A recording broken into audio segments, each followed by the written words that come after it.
sent terrifié.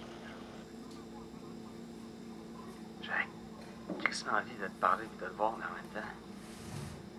Man, c'est fou, la peur que ça me fait d'être là, face à toi, puis de te parler.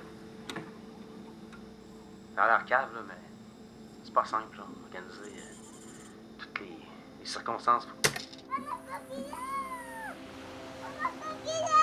c'est un ado.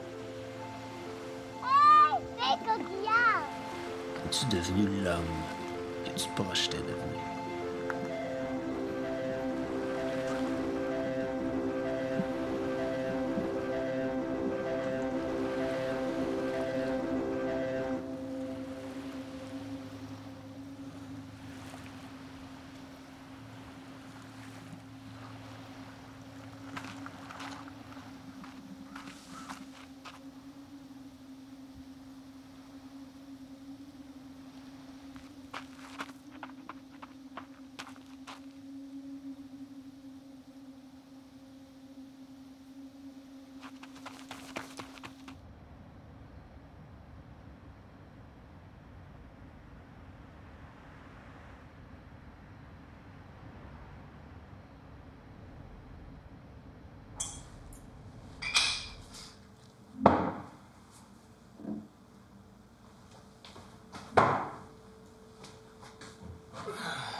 Enregistre? Ouais. Quand t'étais jeune, qu'est-ce que tu voulais devenir?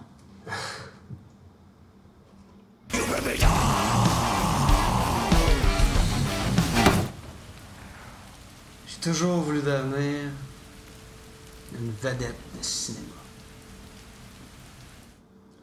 T'es un adolescent. Tu veux changer ta coupe de cheveux. Ben, c'est quoi, on change de sujet de même? Tu veux-tu que je t'aide, coudonc? T'es adolescent, puis tu veux changer ta coupe de cheveux.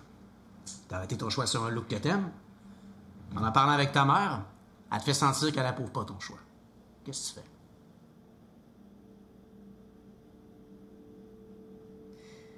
Ah, c'est drôle que tu parles de ça, parce que quand j'étais en deuxième année, il y a eu une parade de mode qu'on avait organisée dans la classe, puis j'avais vraiment travaillé fort pour convaincre le prof de me laisser faire la parade déguisée en punk.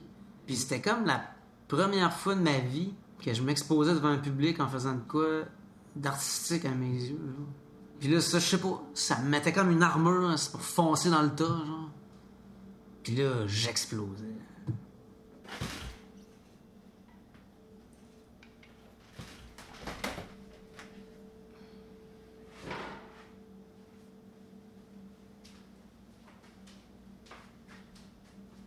L'idée, c'est de pas rester seul dans son coin. Rêve un peu 60-50. J'ai jamais été seul dans mon coin. Tu dois le faire. Put yourself in a happy place. Tu dois le faire.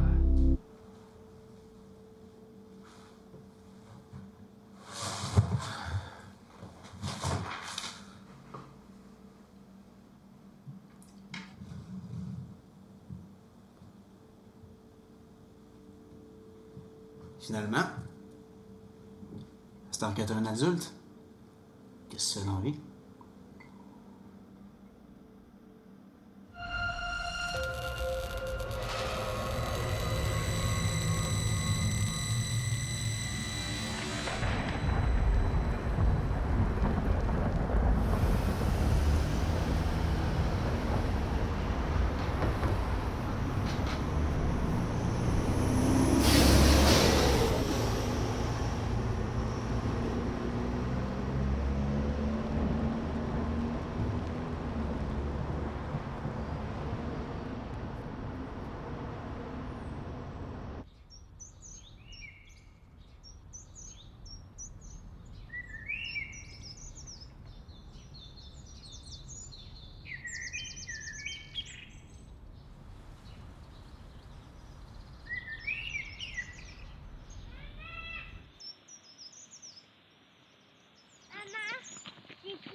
ton domaine. Hey, j'ai eu. Il est beau, hein? Je peux m'aider à descendre. T'es capable de descendre, Jacob. T'as peur? Oui, T'as peur de tomber? oui.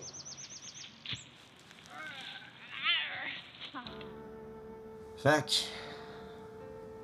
Dis-moi, t'es qui? Comment ça? Vas-y, fais-le. Ok, ok.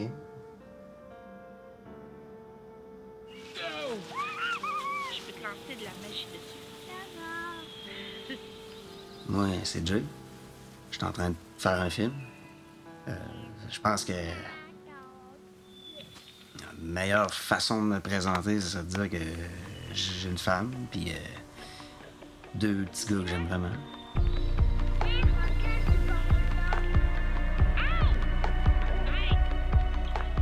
Je reste dans un genre de manoir dans Beverly Hills de Québec. Puis je me suis fait une game room dans le sol avec une machine à popcorn.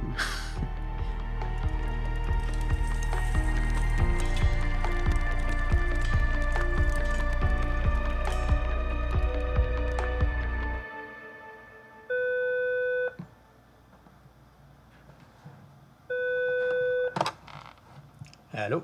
Salut, c'est Jason Arbour. J'ai fait des films que le monde a quand même aimé, puis j'arrive à gagner ma vie en travaillant comme monteur puis réalisateur. OK. Fait que c'est quoi ton petit problème? Ah, je sais pas, man. J'ai comme peur de passer à côté de ma vie. Je sens une genre d'insatisfaction. Des fois, comme le feeling que pour apprécier ce que t'as, il faut comme tu le vois au travers d'une autre paire de yeux, tu sais. Fait que j'ai décidé de faire un film pour mieux l'observer, ma vie, justement. T'sais.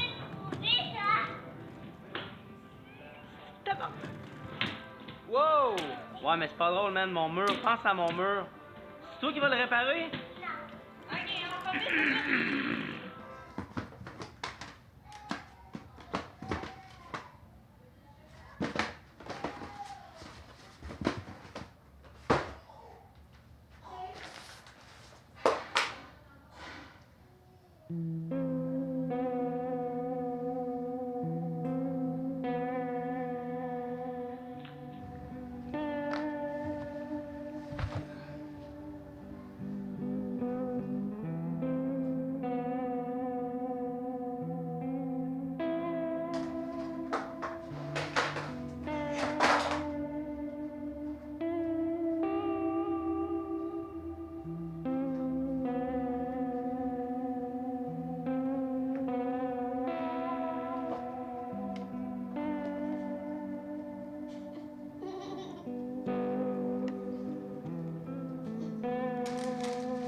Regarde les montagnes au loin.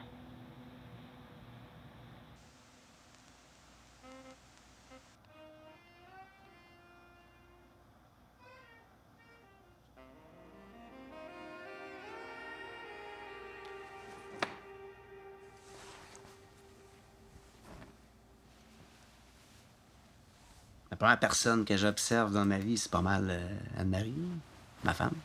Ça m'arrive souvent de le regarder puis de l'admirer encore. Il faut que je t'en parle un peu parce que elle veut pas parler devant une caméra, tu sais. Mais c'est ça. C'est une solide passionnée de mode puis elle a vraiment un sens artistique sophistiqué, je trouve.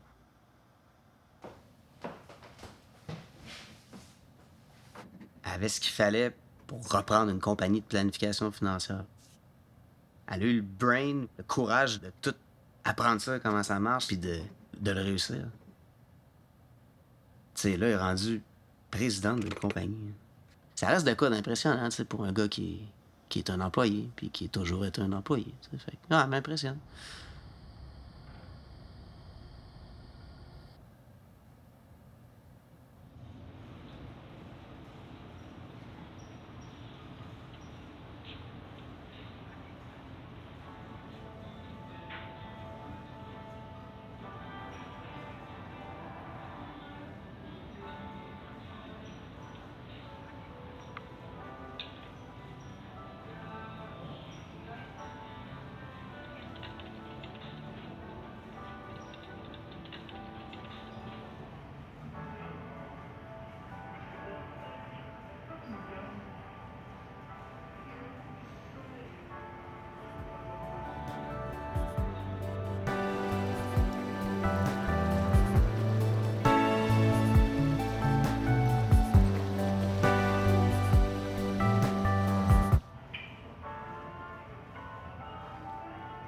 C'est un maudit bon exemple de quelqu'un que finalement, elle n'a pas fait nécessairement ce qu'elle voulait faire quand elle était jeune, mais qu'en bout de ligne, ses passions, là, ils font partie de sa vie au fond quand même. Puis elle est heureuse. J'ai comme pas le choix de me comparer à elle. Je vis avec elle. Puis ben ouais, je suis pas mal plus tourmenté qu'elle.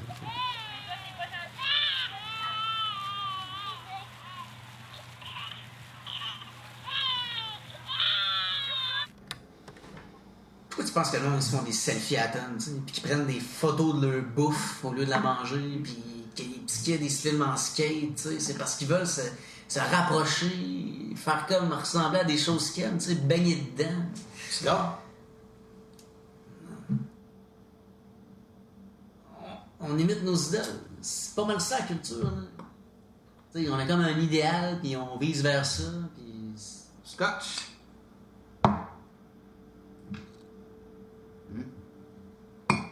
Tu sais, il y en a qui ont besoin de likes. Moi, dans mon cas, c'est comme pas mal plus un besoin de pas laisser indifférent. Midja?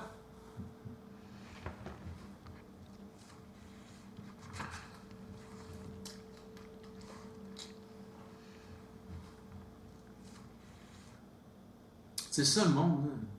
Ils sentent ça. Là. Ça se peut que t'es énerves avec tes problèmes d'attention, tu sais. Tu peux pas arriver de même et penser que ton histoire va intéresser tout le monde. Il y en a tellement de films qui se battent pour attirer l'attention, là, avec du drame humain, de la provocation, des enjeux importants, et des protagonistes bien plus beaux que toi. Là. Si tu veux te rendre intéressant, intéresse-toi aux autres.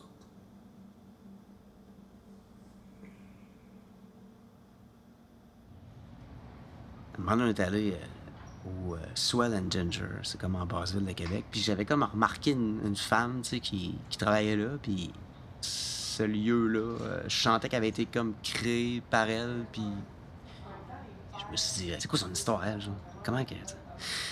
Qu'est-ce qu'elle a fait, elle, pour arriver là? C'est pas mal clair ce que t'es en train de faire, là? Tu caches pas, là?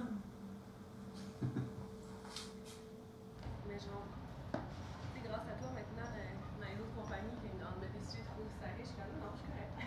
T'es dans ta habitude, ton heure de régler à.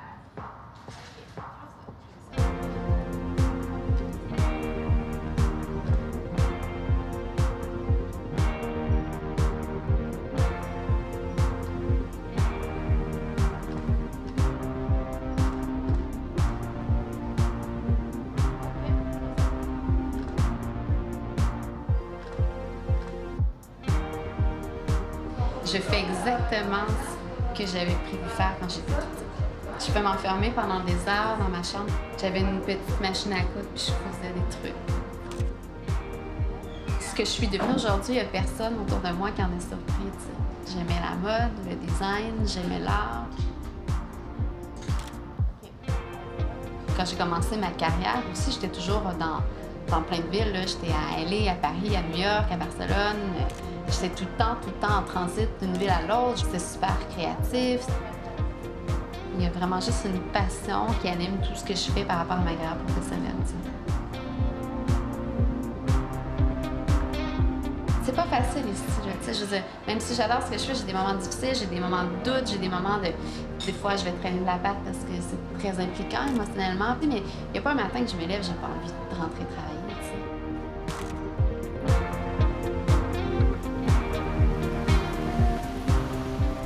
tu sais. J'ai construit la boutique quand je vivais au Mexique.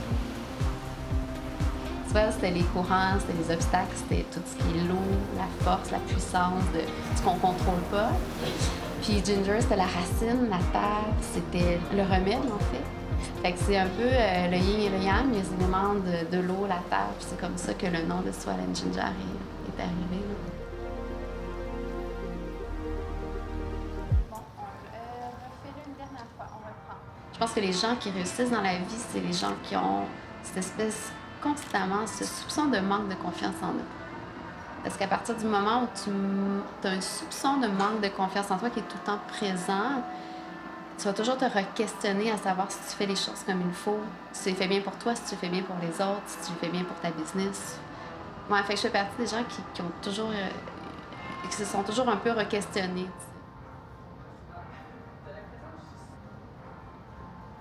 Travailler en grosse boîte à Montréal dans le monde du design, c'est rough.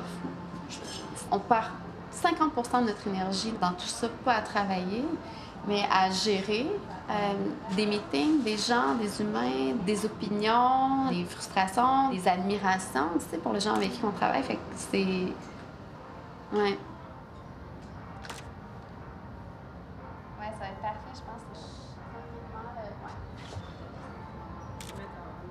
Fait que Swell and Ginger aussi, c'est un peu de l'amour-propre, tu sais.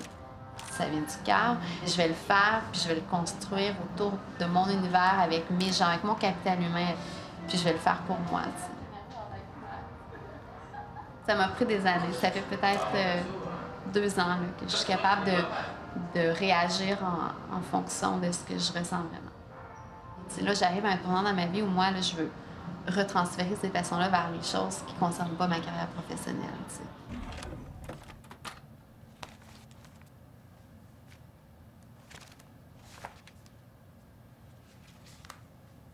C'est vraiment facile d'oublier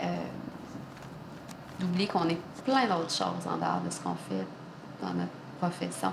Puis c'est vraiment fragile.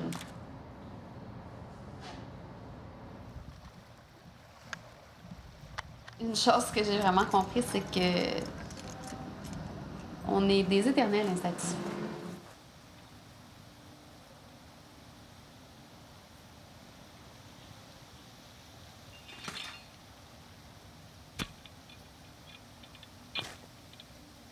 On s'impose des choses. Moi, je suis jeune, j'arrive dans ce milieu-là, je veux prouver que je suis capable de rouler une business. Et puis, on rentre dans une espèce de moule un peu caricatural de l'entrepreneur qui doit sacrifier. Je pense que c'est pas une façon intelligente de monter une business, surtout pas dans un domaine créatif.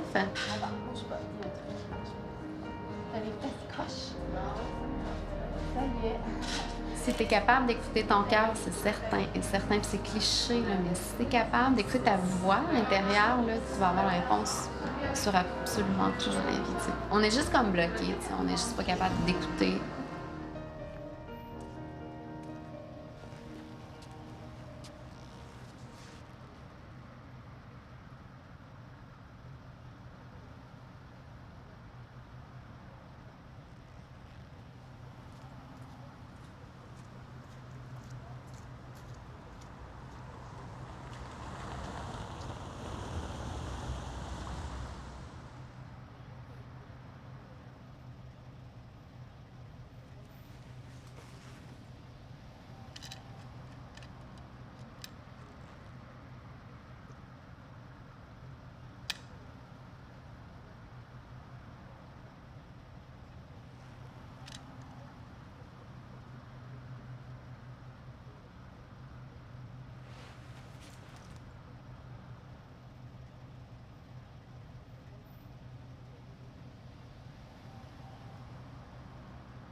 Hey, mais je me donne le défi d'aller rencontrer du monde, puis de rentrer dans leur bulle un peu, tu sais, puis m'a les passer en entrevue, comme tu me fais là.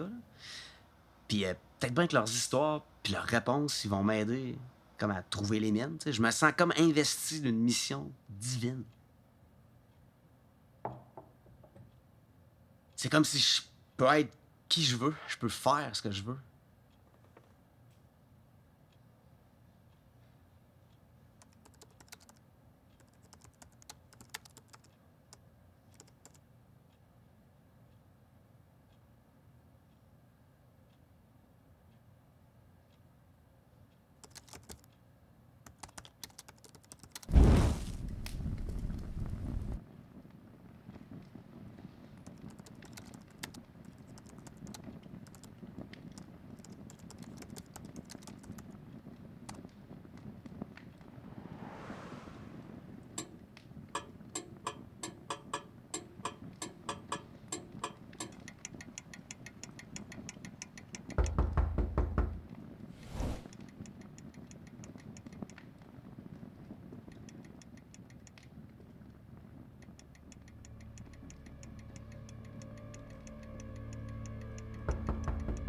Je vois tellement de monde dans la vie qui ont plein de... On a tous des petits troubles mentaux à quelque part.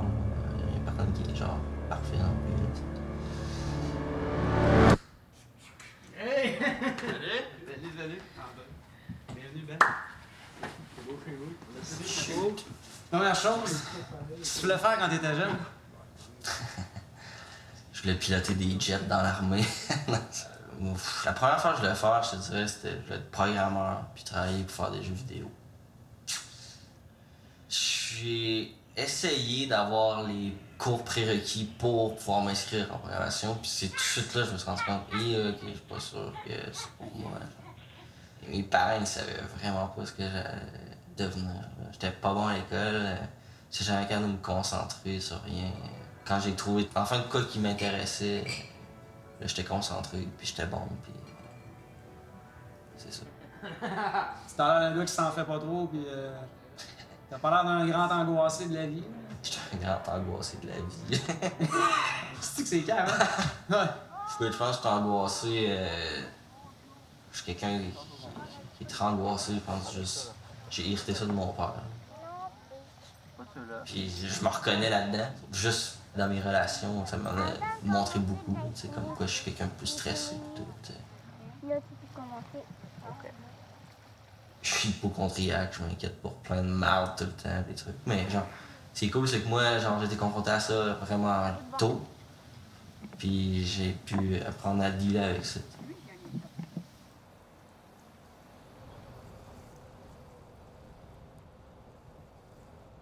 3 questions. Qu'est-ce que tu voulais faire quand tu étais jeune? Qu'est-ce que tu fais finalement? Puis penses-tu être devenu l'homme que tu projetais devenir étant jeune? Pas trop d'expérience en entrevue, fait que... quand même un peu stressant.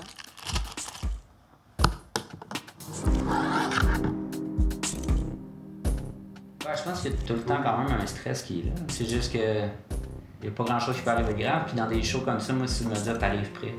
Quand t'es préparé, tu sais où tu t'en vas, tu sais ce que tu veux faire. Je pense que le stress, souvent, t'empêche d'aller là où tu veux aller. T'sais. J'ai comme appris dans la vie, c'est vraiment bizarre parce que je t'avouais qu'avant 30 ans, j'étais quelqu'un qui était quand même assez insécure.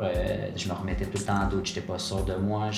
Il y avait des choses auxquelles j'aspirais, mais j'avais tout le temps le syndrome d'imposteur, en fait. Puis je sais pas ce qui est arrivé après 30 ans, j'ai comme compris que je m'étais laissé aller là où je voulais aller, puis finalement, tu sais, que j'étais bien là-dedans, tu sais, que j'étais capable de le faire.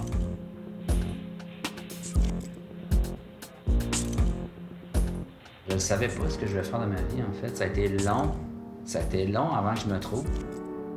Je me suis même ramassé, j'ai été en droit. C'est vraiment drôle parce que j'ai toujours trouvé ces jeux vidéo. Mais j'étais au cégep, puis là, j'étais allé voir un orienteur, puis j'ai dit « Hey, je veux faire des jeux vidéo. » Puis le gars m'avait répondu « Écoute, mon gars, il n'y a pas d'avenir là-dedans. » Je me souviens d'une soirée où j'avais vu un reportage sur une école qui s'appelle le NAD à Montréal. Fait que j'étais allé voir mon père, j'ai dit « Père, je lâche le droit. » Puis mon père était fou de joie. Fait que là, j'ai fait « Pourquoi t'es fou de joie? » Il dit « Parce que t'aurais été l'avocat le plus malheureux au monde, c'était pas toi. » Je suis pas le seul, puis j'ai remarqué qu'il y a beaucoup de jeunes qui se font comme tout de suite imposer de prendre des décisions vraiment rapides sur qu'est-ce qu'il faut que tu fasses dans la vie. Puis souvent, on dirait qu'on n'est pas prêt. On ne sait pas encore, on cherche, on veut explorer, on veut vivre, puis ça arrive plus tard. Faut que tu respectes aussi ce que tu es dans la vie. Il y a plein de gens qui disent « Ah, moi, je vais être à mon propre compte, je vais être patron. » Puis ils finissent, ces gens-là, par l'essayer, puis être soit malheureux ou ça fonctionne pas, puis c'est pas grave. Dans la vie, il faut juste que tu réussisses à comprendre ce qui te fait vraiment triper, puis de te laisser aller là-dedans. Il y a des conséquences qui viennent avec, mais je pense que c'est, au bout du compte, les conséquences vont faire en sorte que tu as un smile en face, puis tu es heureux, puis c'est ce qui compte.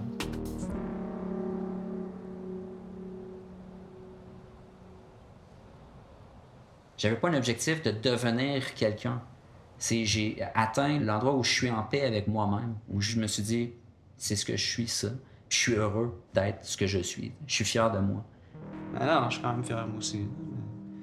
Ça, c'est cool, man, que tu poses les questions. Ben, t'es jeune encore, t'as le temps de... Ouais, pas tant que ça.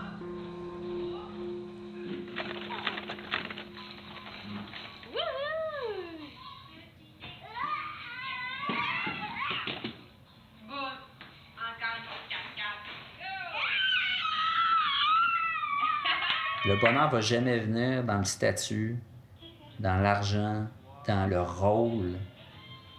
Je pense que c'est d'avoir respecté ce que tu es toi en tant qu'individu et non en tant que réalisateur ou avocat ou médecin. Je pense que c'est là où tu vas réussir à être bien avec toi-même.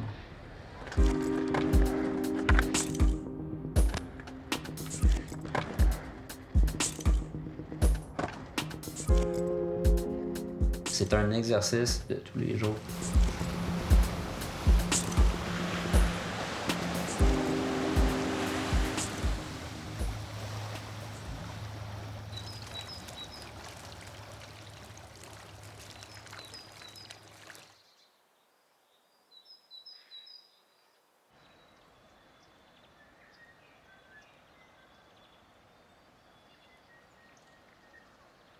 Non, ça se passe bien. C'est cool en Christ.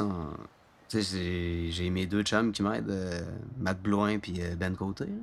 J'arrive le matin, puis là, on jase un peu de où est-ce qu'on s'en va, de qui qu'on va rencontrer. Puis comme de quoi d'excitant de s'en aller dans un genre de blind date cinématographique, tu sais. Puis on profite de la matinée, puis on se rend compte que juste de partir un matin, puis de pas faire la chose habituelle que tu fais tout le temps, juste ça donne un pas pire thrill, tu sais.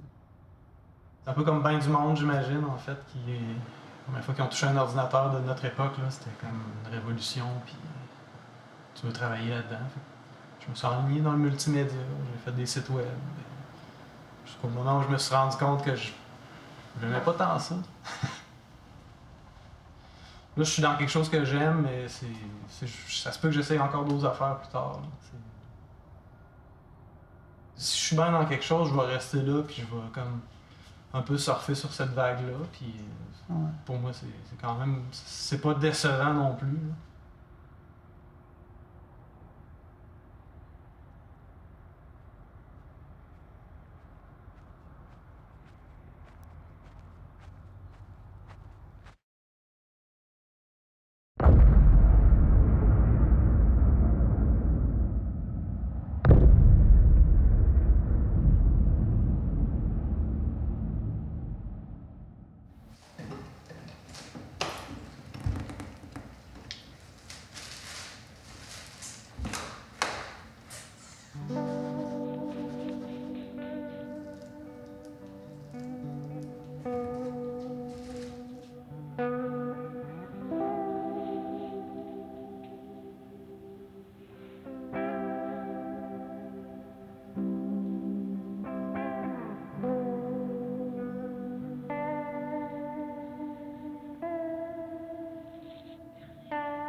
Sonia Reid.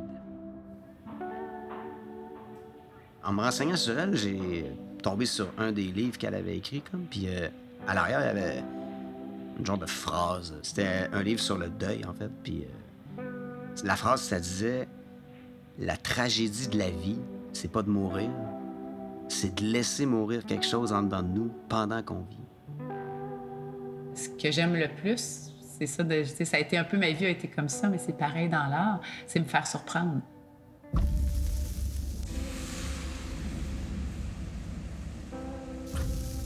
C'est très, très parlant. Pour moi, la première chose, c'est une connexion avec mon âme. Là. Souvent, je ne le sais pas quand je le fais, mais après, je le regarde et je fais « Oh mon Dieu, c'est vrai, c'était vraiment ça que je vivais. » Ça t'arrive-tu, genre, d'avoir la toile blanche au lieu de la page blanche, comment dire? Je commence toujours sur une toile blanche.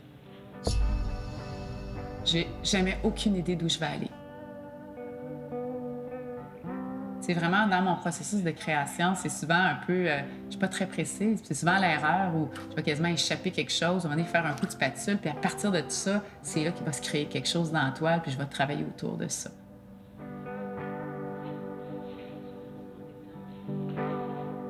J'aurais pas pu penser que j'allais faire ça, on me l'aurait dit, je l'aurais pas cru. Je l'aurais probablement pas souhaité non plus. Concours de circonstances, j'ai fait pour ma fille. J'ai fait un atelier de peinture vraiment pour lui faire plaisir. Et je me suis vraiment littéralement fait prendre. Mais si je n'avais pas essayé, je ne l'aurais jamais su. Je sais que ce que je fais ou mon travail se rapproche de mes valeurs en acceptant de faire des fois des sauts dans le vide.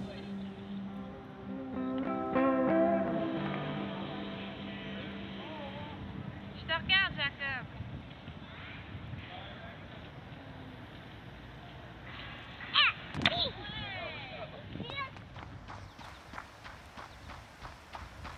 Quand j'étais en maternelle, première année, j'aimais l'école, je voulais être professeur.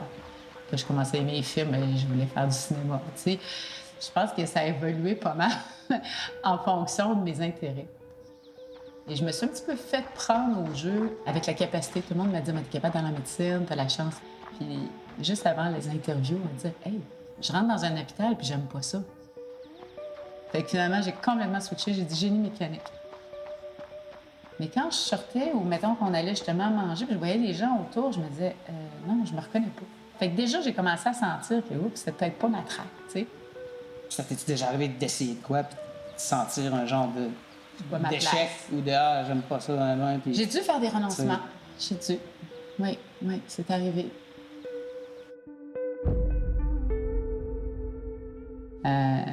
Après le décès de mon conjoint, j'ai dû laisser, bon, c'est un accident d'avion où il est décédé, puis j'étais enceinte de ma deuxième petite fille. Fait que ça m'a amené vraiment un changement de vie assez majeur, là, parce que des fois, on choisit de changer. Des fois, la vie nous impose d'autres choix. J'ai volé sur les lieux d'accident, j'ai vu l'accident. Fait que j'ai été hospitalisée, puis on me disait, tu vas perdre ton enfant. Je disais, mon mari est mort, puis je vais perdre mon enfant. Tu sais, genre de cauchemar que tu veux pas vivre, tu sais. Après avoir cheminé dans le deuil, qu'est-ce que je fais? Qu'est-ce que j'ai le goût de faire un peu de ma vie? Tu sais, j'ai travaillé sur moi, j'ai questionné plus la spiritualité. Il est arrivé comme plein de choses. Je me suis mis à voyager aussi avec mes enfants. Je voulais leur montrer, moi je me suis dit, ils ont perdu leur père, mais je voulais leur montrer que, tu sais, il y a des choses qu'on n'a pas, mais il y a des choses qu'on a. Tu sais, la tragédie de la vie, c'est peut-être pas de mourir, mais c'est ce qu'on laisse mourir en dedans, si on reste dans le deuil, si on se met à avoir peur de la mort, puis à cause de ça, on vit plus, c'est là le danger, tu sais. Et quand tu perds quelqu'un de proche, j'ai pas de réponse absolue, là. Moi, je dis toujours aux gens, tu sais, crois en ce que tu veux croire, mais crois en quelque chose. Crois en ce qui te fait du bien.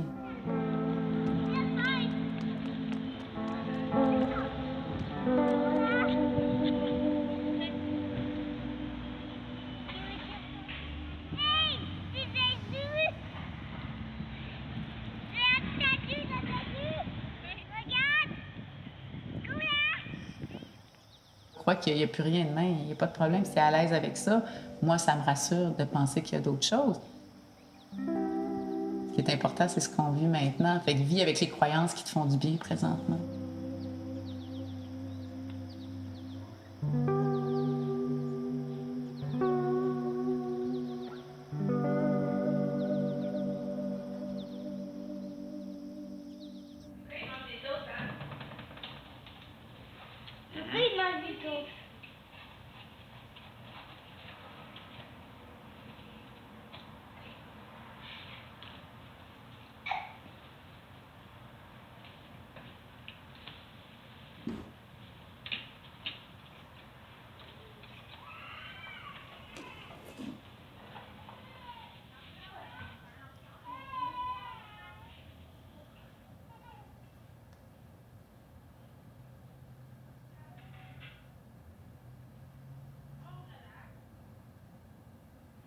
toi, tu veux pousser à l'oiseau, hein?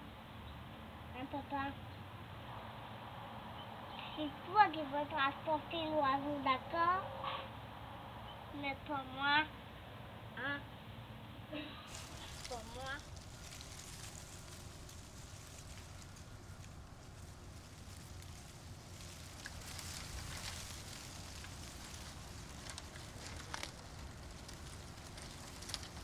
Bye bye.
Quelque chose d'assez phénoménal s'est produit quand j'ai compris que je pouvais clairement me fixer un objectif beaucoup plus élevé que ce que j'avais pu espérer dans ma vie.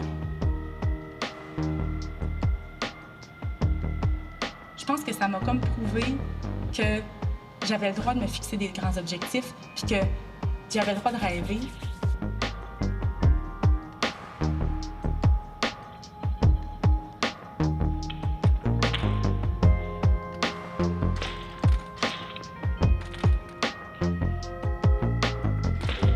J'ai fait plusieurs autres sports dans ma vie, la gymnastique, tout ça, des sports individuels, la natation. Puis là, quand je suis arrivée avec le rugby, mais c'était tellement un sport qui me passionnait que ça me dérangeait plus d'atteindre le plus haut niveau.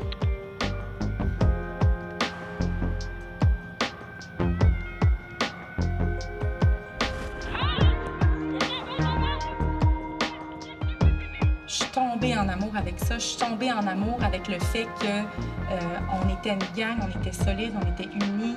Les amitiés qui se forment dans des sports d'équipe comme ça, là, c'est vraiment extraordinaire. Puis rugby, là, je dirais, parce qu'on va à la guerre ensemble, là, c'est carrément ça. Là. Fait que, étant donné qu'on met vraiment le côté physique, qu'on met notre corps sur la ligne, là,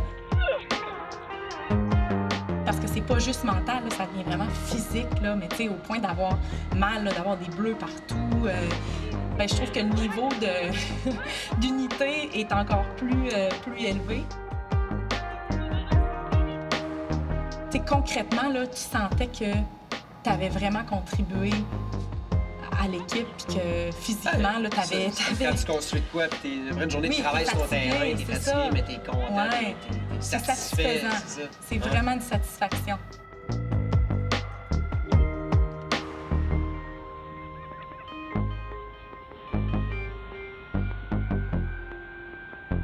L'équipe canadienne, on n'était pas du tout prédisposés à finir deuxième au monde. Mais par contre, on a développé une culture d'équipe vraiment, vraiment, vraiment exceptionnel parce que ce qu'il faut dire, c'est que les autres équipes dans le monde, comme l'Angleterre, la Nouvelle-Zélande, la France, où c'est des nations du rugby, où les filles commencent à jouer au rugby à 4-5 ans, tout ça, tu sais, nous autres, on a commencé plus vers l'adolescence. Fait qu'on devait, pour on peut dire, nos lacunes au niveau des skills, on devait pallier à ça par notre fitness, notre cohésion, par la synergie qu'on allait développer, par notre culture d'équipe. Je me souviens, dans les médias, parce qu'on était en France, puis on a joué la France en demi-finale, et là, on se faisait dire, voyons donc, le Canada va battre la France. Mais nous, là, on se tenait, on était comme en petit groupe, là, puis on se disait, ils savent pas, mais on est les meilleurs. Le monde entier le sait pas, mais nous, on le sait. L'espèce de confiance qu'on s'est donnée, tu sais, je pense que tout part de là. C'est de tellement y croire que tu sais que ça va arriver.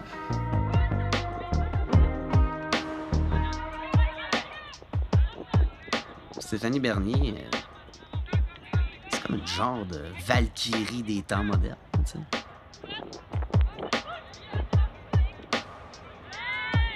Elle est comme encore dans bien des équipes qui se tiennent et qui avancent ensemble, tu sais.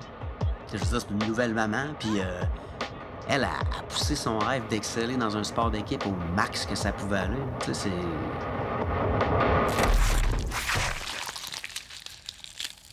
c'est comme pendant la finale de la Coupe mondiale en 2014 que son genou a déchiré sous la pression.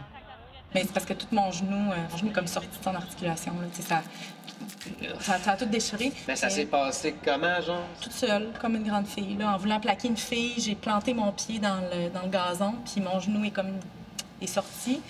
Aïe. Mais l'affaire aussi, c'est que c'était le 4e match de la Coupe du Monde. Ça faisait 1 mois qu'on s'entraînait de façon intense, puis tu sais, 2 ans super intense. Fait que c'est sûr que mon corps était fatigué. Ouais, c'est ça. Ouais. Puis là, mon corps m'a lâché à ce moment-là. Aïe. Je me souviens quand je suis revenue à la maison parce que j'ai eu besoin d'une chirurgie, tout le monde était comme « Oh non, c'est tellement plate », puis tout ça. Puis je me disais « Ben non, regarde ce que je viens de faire. Regarde ce qu'on vient d'accomplir. » Après ça, je suis tombée enceinte. Tu sais, je veux dire, il est arrivé plein d'autres choses dans ma vie. Puis si je focus juste sur le fait que non, mon genou, il n'est pas encore à 100 % puis non, je pourrais plus jouer au rugby parce que j'ai essayé de refaire une Coupe du monde, puis je me suis blessée au même genou, puis ça n'arrivera pas. Mais quand le temps est venu, il faut savoir l'accepter, puis il faut savoir tourner la page, passer à une autre étape. Énorme remise en question sur ce que je voulais faire dans ma vie. Les priorités forcément changent avec des enfants. On se dit, on peut plus se mettre à l'avant-plan. Il faut vraiment mettre notre famille à l'avant-plan. En tout cas, moi, ça a été le cas pour moi, puis je pense que c'est le cas pour bien des parents.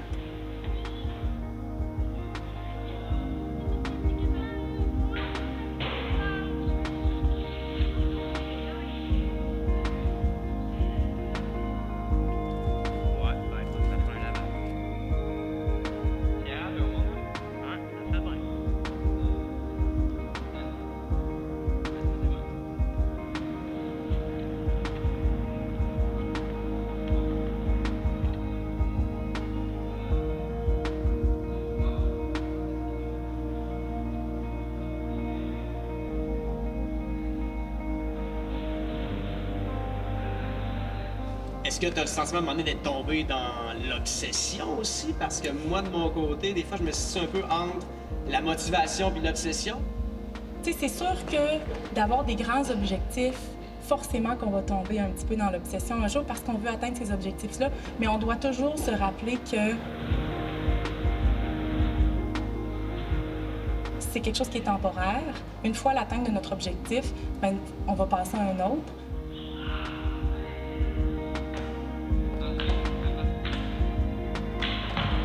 Toujours se dire, est-ce que j'aime ça encore?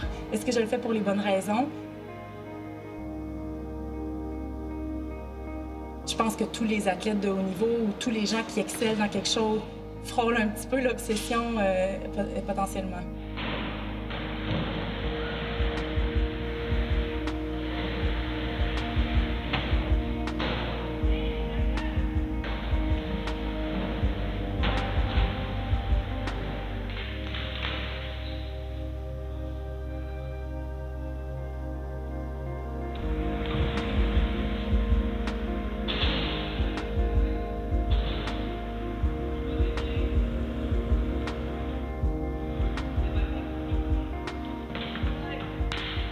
des fois, on a des rencontres fortuites, un peu comme nous aujourd'hui, on se connaissait pas, on se rencontre, on réalise qu'on a vraiment beaucoup de similarités dans nos vies, puis tout ça. Puis je trouve que c'est vraiment, quand on rencontre des gens comme ça, il faut comme aller toujours chercher un peu comme un genre de transfert de...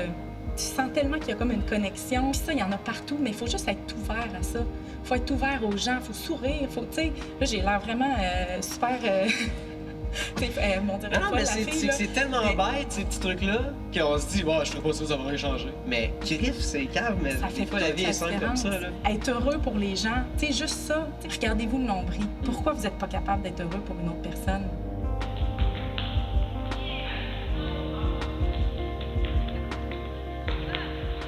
Moi, je considère qu'on est tous là pour se lifter.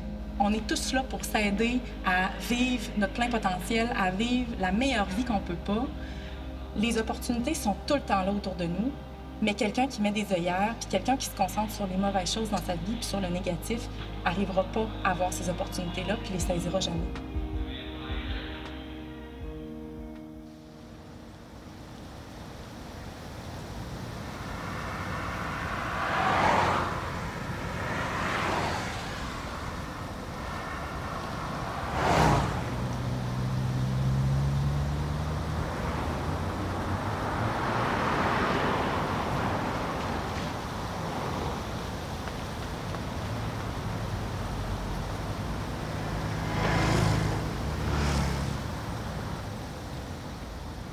Je suis persuadée que le développement personnel, tout ça, s'éloigner de la négativité de notre société, s'éloigner aussi du sentiment de performance, de performance à tout prix qu'on entretient tellement. On regarde les autres sur les médias sociaux, puis on se sent en constante compétition avec ça. Mais il faut comme se ramener à l'essentiel, à ce qu'on a autour de nous, puis être reconnaissant de ça.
Ça avance bien.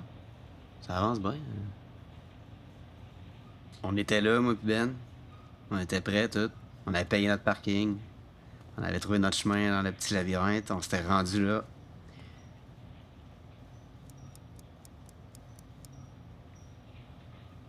Puis elle s'est jamais pointée. Pour vrai, sur le coup, j'étais quand même offusqué. Tu te demandes, voyons, qu'est-ce qui a bien pu se passer, tu sais. Puis finalement, j'ai su qu'elle était rentrée d'urgence à l'hôpital. Disons qu'elle avait une bien bonne excuse. Mais ce qui est plate pis ce qui est triste dans tout ça, c'est que j'ai pas été capable de retrouver le temps dans mon horaire de réorganiser une deuxième visite. Fait que je l'ai juste jamais rencontrée, finalement.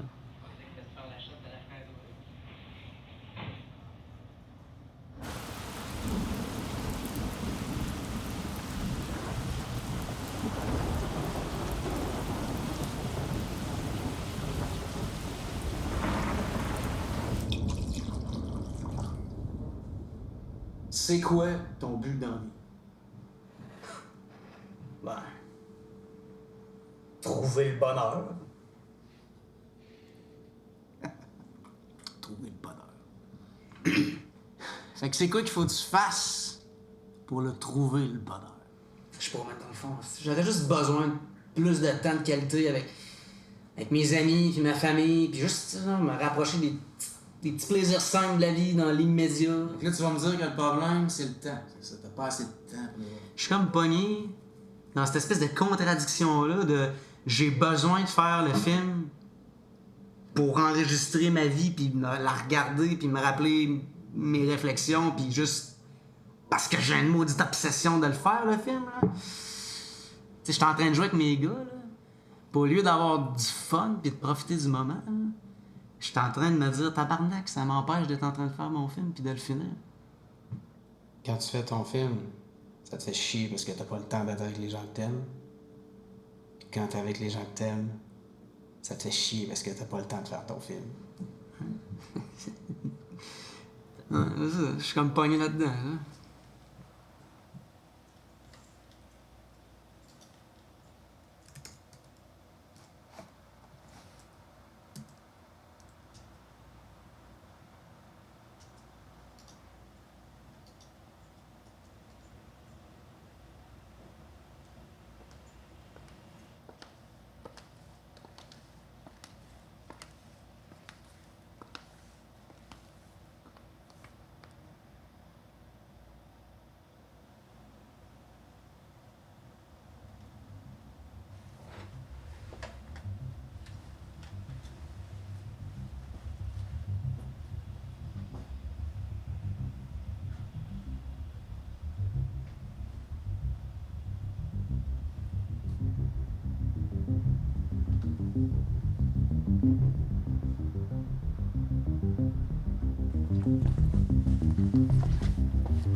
Ce matin-là, on s'en allait à Limoilou pour rencontrer notre prochaine personne, Nicolas Nourcy, la famille Nourcy, qui ont un service de traiteur depuis un bon bout, tu sais, puis je cherchais comme quelqu'un qui allait comme un peu représenter la restauration. Moi, je voulais avoir un sport expert.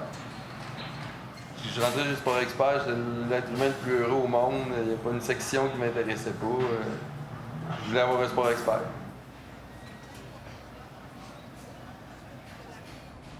J'ai fini l'université. Mon père était décédé, mettons, ça devait faire 6-7 ans. Puis on dirait que je sais pas si j'ai même pas réfléchi. Me sentais-tu comme un sauveur ou le devoir d'aller dans l'entreprise familiale? J'ai jamais vraiment analysé ce bout-là. J'ai toujours dit que j'irais jamais, puis finalement, la chose que je fais, c'est que j'y vais.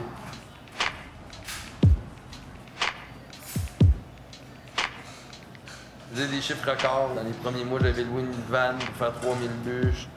Puis au mois de décembre, en fait, c'est le 16, je me sais plus si c'est le 16 ou le 17 que c'est arrivé.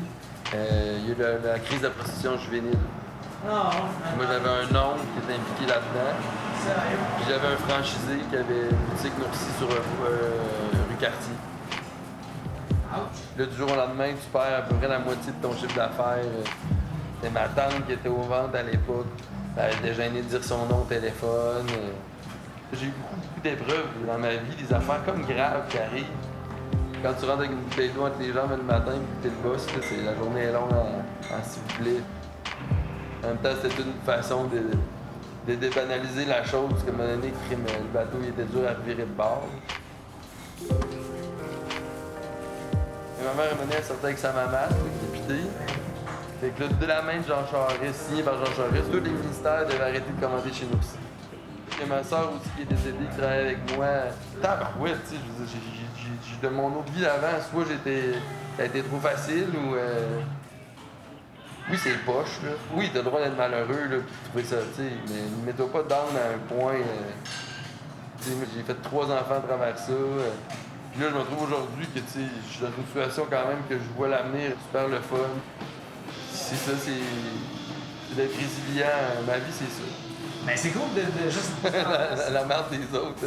Ben, c'est toute la persévérance que t'as. Tu sais, comme, il y a plein d'affaires qui sont arrivées, je me dis que c'est des affaires, ça, que si tu t'en sors pas, ben, ça peut te péter en morceaux et te coller ça à terre pour toujours.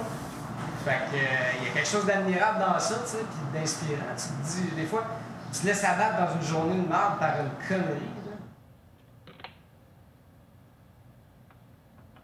L'autre fois, il n'y avait pas d'électricité au resto à Place Sainte-Foy. Puis là, tiens, on rentre pas, on ouvre dessus, non, on a rentré tout, là. Puis là, tu vois tout le monde dans la cuisine. Là, j'ai pas le temps de faire ça, je peux. Là, je venais à tout le monde, là. Je dis là, tu peux être speedé sans être en calice, là, dans la vie, là. C'est sûr que ça va être plus long le service. C'est sûr qu'il va manquer des affaires. Mais si vous êtes dans cet état d'âme-là, là, ça va être encore pire. On va tous se lever demain matin, on va tous se coucher à soir, là. Je comprends pas c'est quoi la panique, là. Et vous l'expliquez aux clients, excusez-nous, ça va être un peu plus long, on n'a pas eu d'électricité, on est 2 heures en retard sur notre mise en place. T'sais, le lendemain, il arrive d'autres choses. T'sais. C'est que des fois, à force de tout le temps tirer du monde, tu tires tellement de monde que toi, t'es de bonne humeur, t'as pas le choix. J'ai comme pas... Quand ma blonde a capote ses enfants qui sont malades, là, tu peux pas dire « Ah oui, c'est vraiment malade, je pense que qu'elle va mourir. » Si tu fais ça les deux, vous en allez en bas. Puis toi, t'as-tu du monde autour de toi que des fois, ils t'aident, tu sais, ce que toi, tu fais aux autres? Pas tant, parce que je parle pas beaucoup, j'aime pas ça.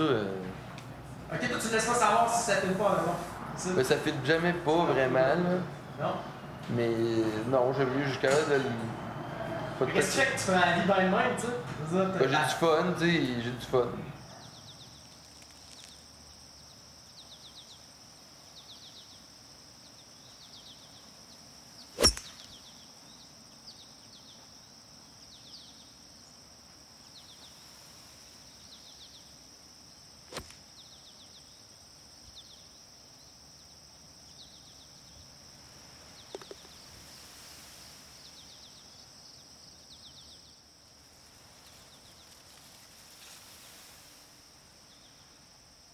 Le golf, c'est un prétexte. C'est un exutoire.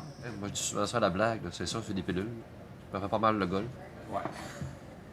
Est-ce qu'on en retire après ça? C'est pas mal ça, puis c'est pas mal la rencontre de tout le monde. Ouais. Rappelez-vous, pour moi, le golf, c'est comme le vin.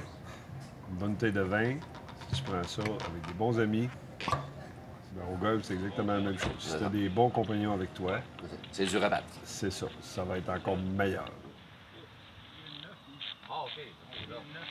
Steve, qui se trouve être le chum de la mère à ma blonde. Je suis allé le rencontrer parce que dans le quotidien, il sait profiter et apprécier les petites affaires, les petites choses. Il a comme une belle philosophie de vie, un beau modèle simple. Puis tu te rends compte que ce gars-là, il est vraiment au paradis sur un terrain de golf. C'est comme un petit moment sur une île déserte qui s'offre entre amis, puis une genre de bulle à part de leur quotidien dans laquelle ils se retrouvent. Comme un genre de rituel du bonheur.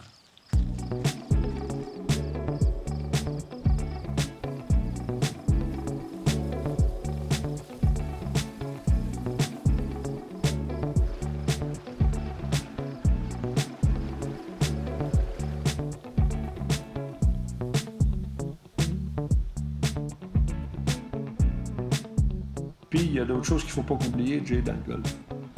Depuis maintenant 20 ans, j'ai changé de blonde, j'ai changé de job, j'ai toujours fait mon voyage de golf. Je vais le faire encore cette année.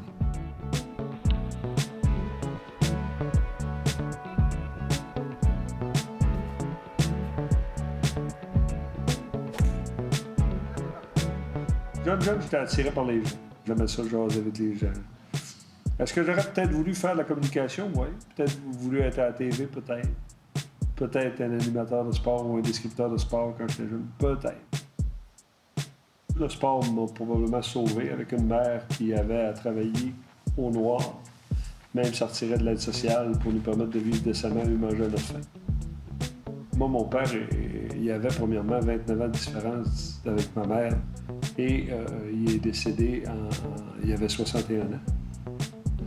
Puis moi, j'avais 10 ans. Dans ma famille proche, mon frère, lui était policier, c'était un guide pour moi. Puis après ça, il y a eu aussi mon cousin. Je dis souvent que la raison pour laquelle j'ai voulu faire de la vente, c'est parce qu'il est venu à Jonquière, il est arrivé avec une salle, dans ce temps-là, une salle, puis ça valait cher. Puis il était vendeur. Je dis, Michel, qu'est-ce qu'il faut que je fasse? Ben, il dit, va à l'université, va apprendre l'anglais, après ça, tu m'appelleras. Au mois de juin 1984, il a reçu un téléphone. C'était moi qui étais à l'autre bout du fil. Bon, j'ai un bac universitaire, j'ai appris l'anglais. As-tu une job? Ouais. Il s'est dit, oh boy. Quand j'étais jeune, moi, j'étais à Québec, on appelle ça un studio connaissant. Au Saguenay, on appelle ça un grand talent. Avec le nez fourré partout, qui se mêlait pas mal de tout. Et j'ai eu des claques. J'ai toujours été assez intelligent pour comprendre quand j'ai eu une claque. Des fois, là, Jay, t'arrive un malheur, là, au lieu de te centrer sur toi-même, là, pule-toi là un peu, puis dis-toi donc, qu'est-ce que tu as fait de pas correct, puis qu'est-ce que je ferais de différent le prochain? Parce que, même tu chialerais, tu peux rien faire. Il n'y a rien qui va se passer, c'est fait. Ben, dans la misère, c'est OK. Comment tu vas te sortir de cette misère-là?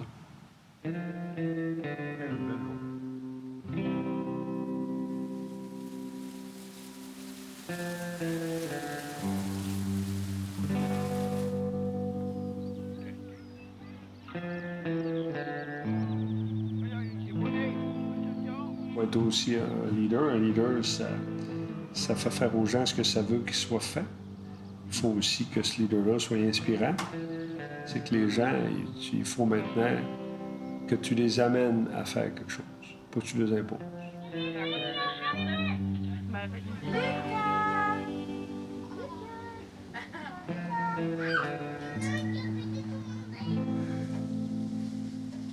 Saute des bras dans la piscine. Hey, t'as-tu des tours baignés?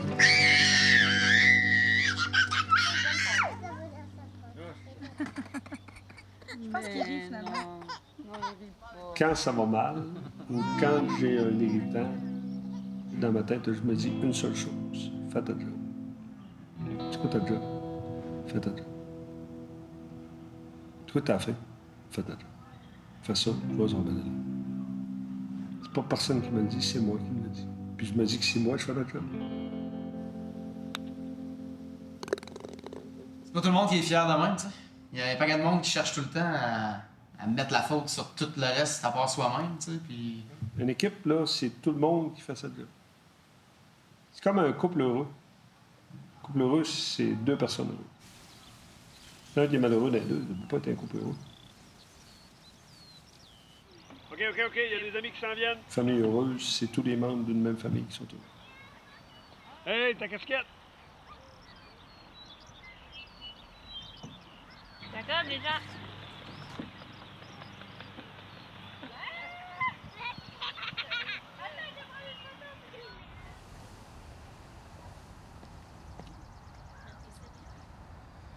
De ce côté-là?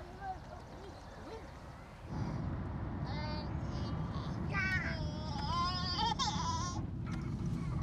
Ben, des libellules, il y en a un peu partout, hein? Surtout proche des lacs, dans les forêts. Non, on est rendu?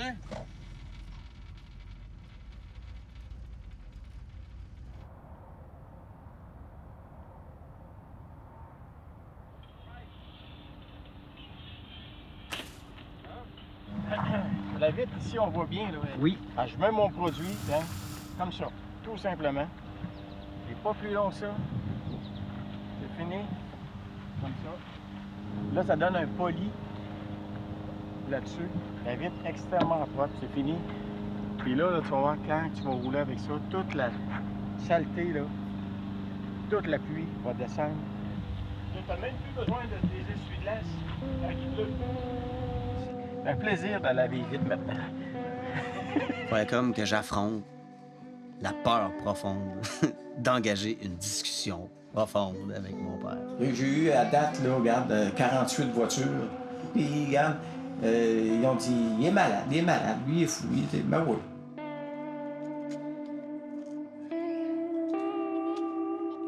J'ai de l'ambition, encore. Mais, de toute façon, c'est ça, c'est des jouets qu'on appelle, OK? Moi, les rêves, là, c'est une chose avec quoi tu bâtis, c'est toi. Tu fais ton rêve, tu décides, tu laisses faire les autres. Il s'agit que le matin, tu te lèves et que tu l'arroses comme une plante. Puis tu la laisses aller. Puis là, à un moment donné, il y a une croissance qui pousse un petit peu croche ou tout ça, bien, tu l'ajustes. Regarde, c'est ça. La nature est là, qui te parle, qui dit toutes les couleurs, les formes, regarde, tout est là. Tout dans la nature. Il y a des choses, il faut être très patient. Très patient. Avec la patience, là, tu finis par gagner. Mais la patience, ça fait des années, des fois. Et même. Et même.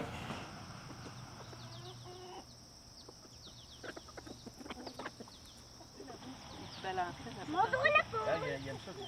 Elle va éclater. Au début, comme ça, je me rappelle très bien, on avait une voisine qui était beaucoup plus âgée que moi. Elle avait des crayons, puis elle dessinait. Là, elle dit, regarde, dans le journal, il y a toujours des petits schémas, des petits dessins qui sont faits de petits comiques. Essaye de faire la même affaire. Observe comment c'est fait, la ligne, comment que, puis l'intensité. Puis c'est comme ça a commencé. Tranquillement, je me suis aperçu vers l'âge de peut-être 13-14 ans, c'était l'architecture. Les couleurs, les formes, les matériaux, ça m'intéressait. Puis la passion s'est installée vers la géologie, géophysique, cartographie. Toutes des choses qui sont complémentaires au dessin. La recherche pétrolière gazière, quand tu commences à 20 ans là-dedans, puis que là, tu dis ton savoir-faire aide en partie la recherche pétrolière gazière pour le Québec.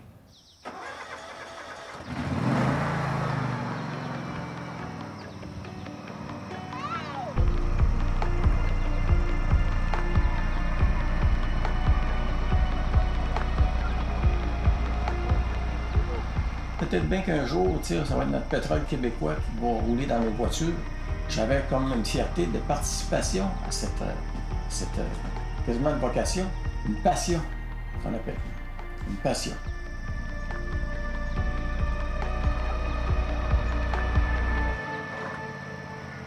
Finalement, ce qui était important aussi, là, c'est que quand tu fais 30 ans assis dans des bureaux, à noirceur, avec l'informatique, c'est bien aussi de sortir de là, tu sais. C'était important pour moi, rendu à 50 ans, quand j'ai tout lâché ça, c'était de dire, ben là, je peux vivre le maximum de mon temps à l'extérieur. J'ai besoin de lumière, j'ai besoin d'odeurs différentes. Les vaches, les fleurs.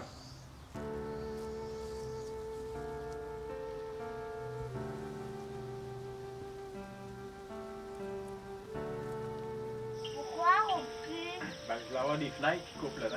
T'as pas besoin d'une porte.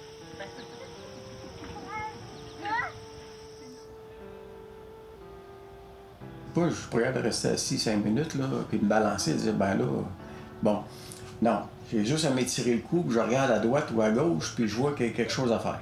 OK? Autant que ce soit à moi ou ce geste-là, je le fais pour d'autres, je le fais. OK? Puis c'est quand j'ai fini, je l'ai fait, je l'ai accompli, que je suis très, très satisfait. Ouais, regarde, j'ai fait ça aujourd'hui. Je suis content. Mais si j'étais resté assis, sachant que j'avais ça à faire, à remettre, autrement dit, au lendemain, non, ça je digère pas ça. Pour moi, je ne digère pas ça. Les autres, ils font ce qu'ils veulent, mais moi, c'est ça. Moi, j'ai de quoi qui me passe par la tête, il faut que je le fasse now.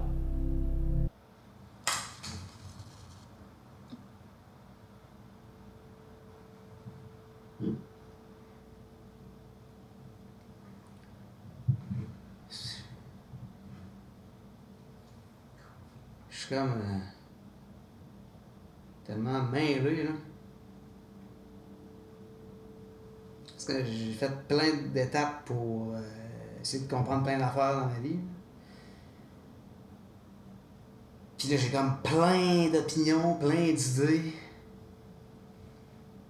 Puis je sais comme pas quoi faire avec.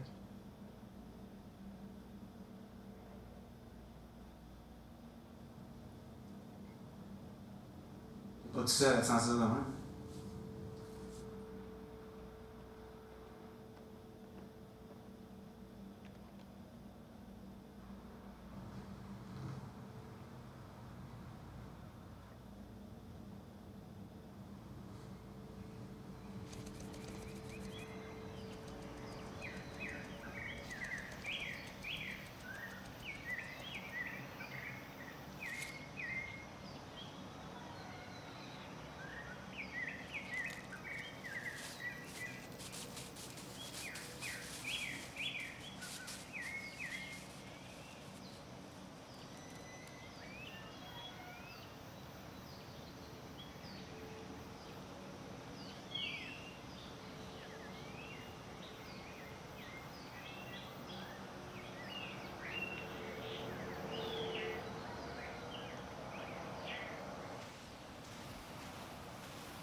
Moi, vu que j'ai 2 enfants, puis que, tu sais, je fais mon film, puis tout, je t'avouerais que dans les dernières années, je vois plus vraiment mes amis, tu sais, autant que je voudrais. C'est important, tu devrais. Je risque que ça, il me manque, là, c'est débile, là, puis... Ben, T'sais, fais ton film plus j'essaie tranquillement, de- ou travaille moins, ou je sais pas Ouais. quoi, mais il faut que tu les vois.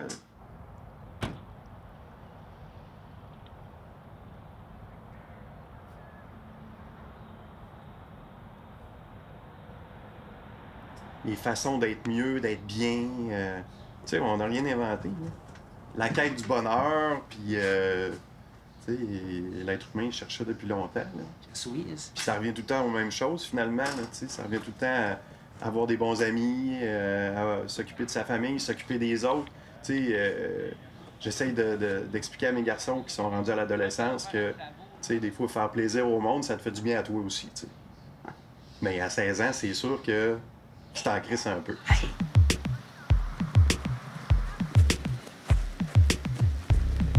Mais tu sais, même quand tu fais quelque chose pour les autres, t'es un peu égoïste aussi, tu sais, parce que tu le fais pour ton propre bonheur, parce que tu sais que ça te rend heureux. Tu sais, des gestes totalement altruistes que tu fais vraiment juste pour l'autre, il y en a pas tant que ça.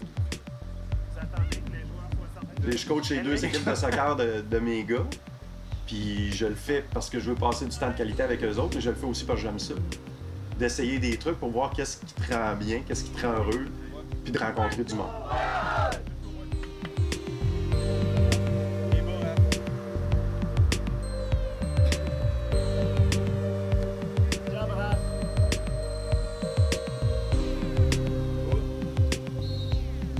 J'avais lu un livre de Milan Kundera qui s'appelle L'Immortalité. Puis cette espèce, entre autres, il y a un thème, c'est l'obsession pour l'homme de laisser une trace, de laisser sa marque, de devenir comme quelqu'un, puis d'être dans le dictionnaire un jour. Puis lui, il disait que c'était pas important. Ça m'avait marqué, puis j'ai l'impression que ça m'est resté. J'ai pas d'ambition de marquer le monde. Si ça arrive, ça arrive.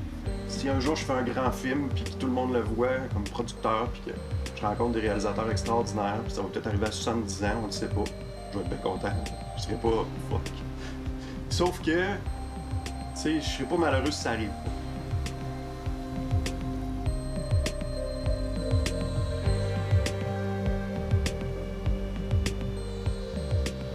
Tu sais, moi j'ai l'impression, je me suis jamais demandé ce que je voulais faire dans la vie.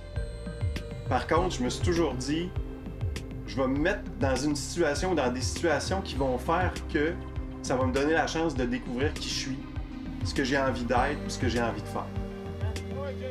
Il y a des gens qui sont très focusés sur une passion, puis ils vont la poursuivre, puis ça va être que ça. Dans mon cas, c'est plus un ensemble, je dirais, de petites passions, centrées principalement sur des rencontres, des expériences de vie, des endroits, des moments. C'est un peu la façon dont j'ai trouvé de me rendre heureux puis d'être bien.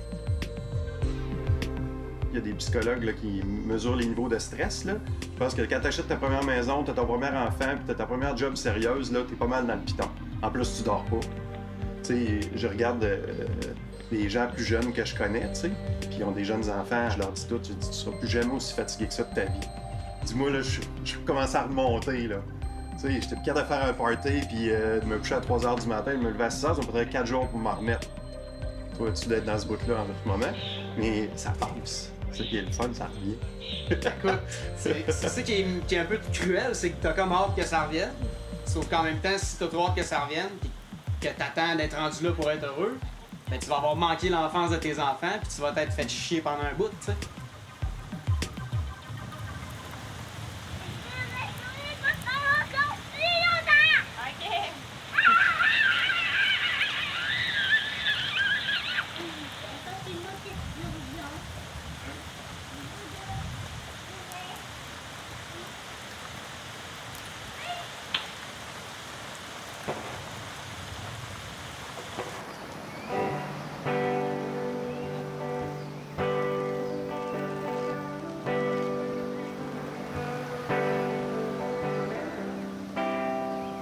Dans l'époque dans laquelle on vit, on s'arrête pas beaucoup. Je regarde mes enfants, ils déjeunent avec un téléphone, ils écoutent de quoi, ils prennent leur douche avec un téléphone. À l'époque, on s'assoyait sur la galerie pour regarder les machines passer. Puis on disait rien, puis on checkait le vent. On priait aussi, la plupart des gens. C'est une forme de méditation, dans le fond. Hein? Donc, en ce moment, un des défis qu'on a, c'est de s'arrêter une fois de temps en temps. Il y a peut-être 4-5 ans, j'ai commencé à méditer 10-15 minutes le matin, pas longtemps. Puis ça a fait une différence dans ma vie, parce que j'entraîne mon corps, mais j'entraînais pas mon cerveau. J'ai l'impression qu'un des facteurs en ce moment qui fait que les gens sont aussi stressés, c'est qu'on prend plus de temps pour s'arrêter, même pas 10 minutes par jour.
Les beaux moments que j'ai, c'est quand je sors de ma boîte, que je vais réfléchir ailleurs, puis la méditation, c'est ça.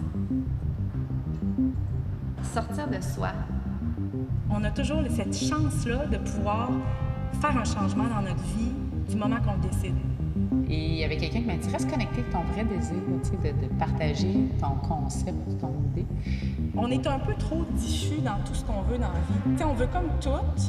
Cette quête-là, puis tous ces questionnements-là sur ce qu'on aimait, ce qu'on voulait être, ce qu'on est, ce qu'on veut devenir, ça ne sera jamais réglé.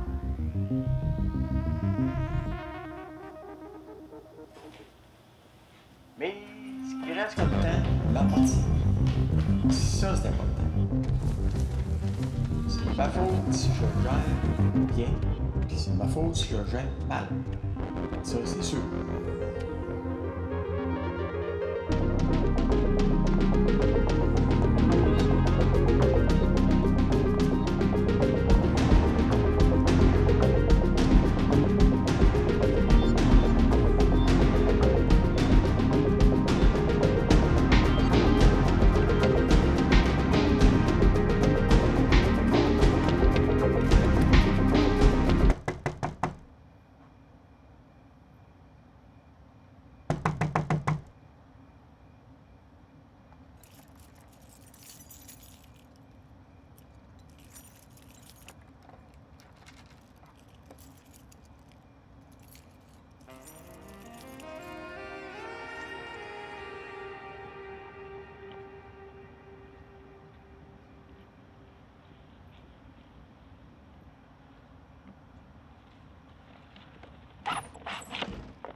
C'est beau, tu peux venir.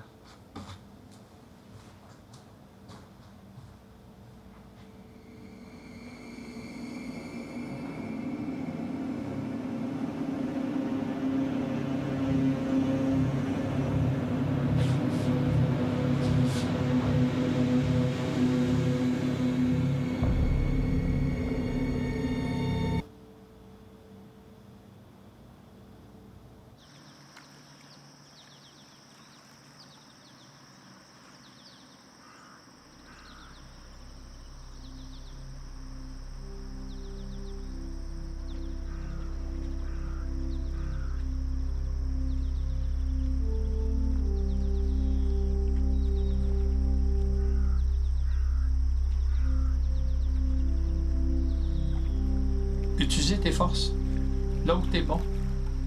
Donc si moi, j'ai un certain talent dans les chiffres, dans la planification financière des gens, ben, je pense que j'ai le devoir d'aider dans ce sens-là. Si toi, Jason, t'as la capacité de faire des images pour partager avec les gens des points essentiels, tu dois le faire. Tu dois le faire. Pas pour devenir célèbre, pas pour que tu marches sur le tapis rouge à Hollywood nécessairement, mais pour que tu sois fier de toi. Je vais te montrer quelques objets, puis je veux que tu me dises qu'est-ce qu'il y a là-dedans qui est à toi. OK? Pour que tu réalises quelque chose à ton image à toi. Et non pas à l'image de ce que Hollywood veut. Écoute-toi. Toi. C'est ça qui est important. Tu as le devoir d'utiliser tes forces pour réussir dans la vie puis bâtir quelque chose. Tu veux genre vraiment? Qu'est-ce qu'il y a là-dedans qui est déjà à toi?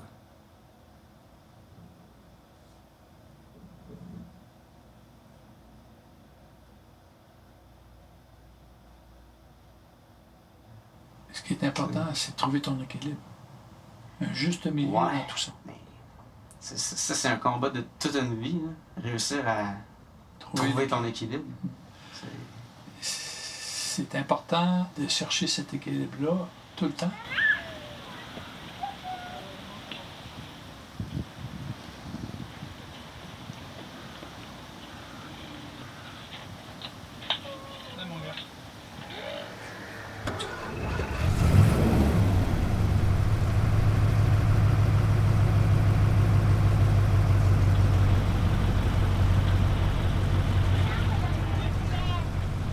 Il y a des gens qui sont propulsés vers la vie d'adulte à une vitesse beaucoup plus grande que d'autres.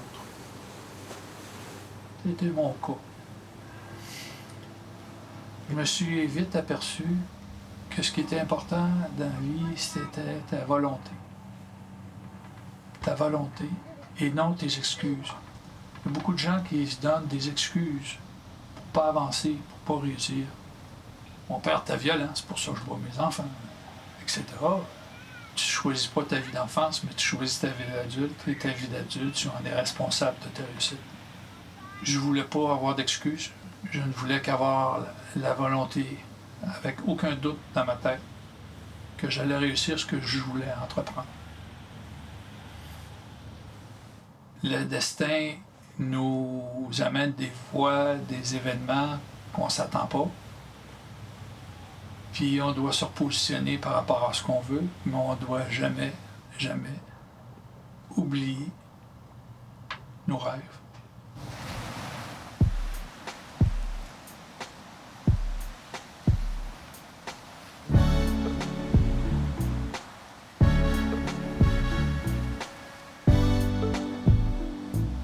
Quand tu n'as pas de rêve, tu manques de volonté pour faire des efforts. En tant qu'ado, en général, on est pas mal centré sur nous-mêmes, égoïste, ou t'as pas grand-chose dans la vie, fait que t'as hâte de tout avoir, tu sais. Puis là, à un moment donné, la poussière tombe, puis tu fais comme... Je suis pas plus satisfait, tu sais. J'ai ma grosse maison, mon American Dream, mais je suis pas plus content. C'est quoi que ça me prend? Je t'ai vu évoluer. Je t'ai vu grandir. Tu te poses des questions à 30 ans, comme moi je m'en suis posé quand j'avais 30 ans. Je voulais bâtir une famille. J'avais ma famille. Je voulais réussir dans mon travail, bâtir une sécurité financière. J'avais tout réalisé ça. J'ai parti de rien, juste mon linge sur le dos, puis j'ai bâti quelque chose. Un coup, tu as réalisé tout ça comme un point d'arrêt. Ce point d'arrêt-là, c'est la vie.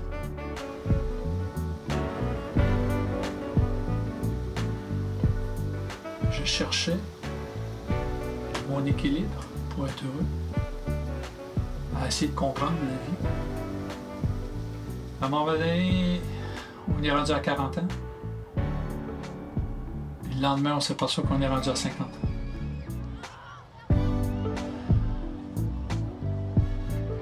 Et si on passe à côté de ce qui est important. Pour le peu de temps qu'il nous reste, on regrette. On regrette. Pourquoi le rester dedans tout le temps? Je m'aperçois que la vie est courte. Puis qu'on passe une bonne partie de notre vie à gagner notre vie, à vouloir gagner notre vie, à essayer de bâtir quelque chose.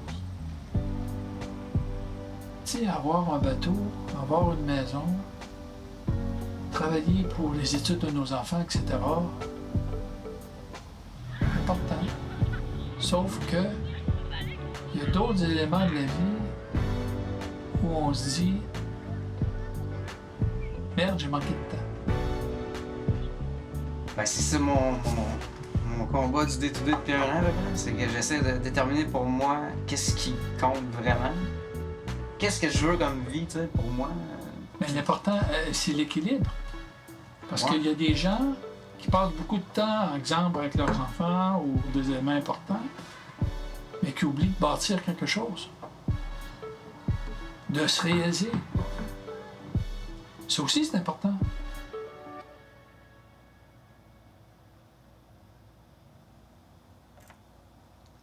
Finalement, penses-tu être devenu l'homme que tu pensais devenir? Oui, c'est important que tu travailles. Oui, c'est important que tu te réalises. Comme c'est important aussi que tu dises à ton enfant, je suis à terre avec toi, je joue avec toi, je t'aime. C'est les deux qu'il faut que tu fasses.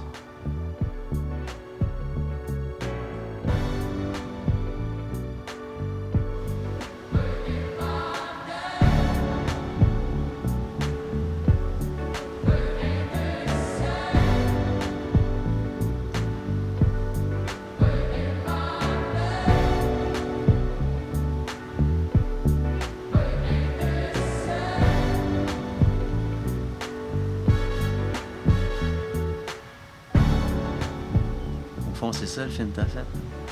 C'est une mécanique de plus pour te rappeler, toi, à moi, que t'aimes ta vie, puis qu'il faut que t'en profites.